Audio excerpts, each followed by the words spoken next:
Welcome to the Team Feature demo in RemoFirst. Let's walk you through how to create and manage teams as a company admin. To get started, you create a new team from right here on your dashboard. Click on Create New Team to begin, and you'll be taken to the Teams tab where all of your company's teams live. Now, click Create Team once more to add a new one. Start by giving your team a clear descriptive name and something that reflects their function or location. Next, use the Add Manager and Role option to assign team leads or other admins. Choose the role that fits, whether they need full admin access or limited visibility.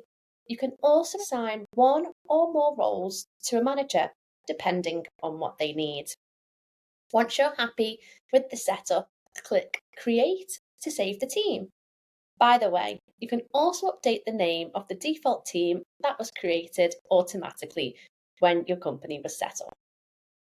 And if needed, you can remove or assign new managers to that team too.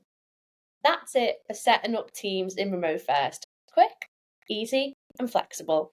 When adding new managers in RemoFirst, assign them to a team to keep things organised.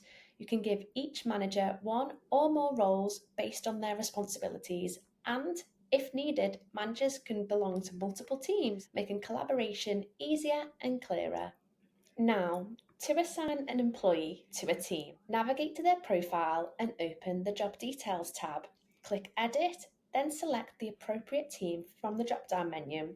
Once you've made your choice, just click Save. This makes it really simple to keep your teams up to date and organised. To filter your profile data by team, simply use the Team filter located at the top left of the screen, right under your company name. By default, all teams you have access to are selected, giving you a complete view of your scope right from the start. If you want to focus on specific groups, you can easily deselect teams to narrow your view. When all teams are selected, you'll see all employees from the teams you're assigned to. Selecting a single team lets you review data just for that team. This works the same across key sections like time off, expenses, timesheets, additional payments, salary revisions, benefits, and agreements, so you always get the most out of relevant information.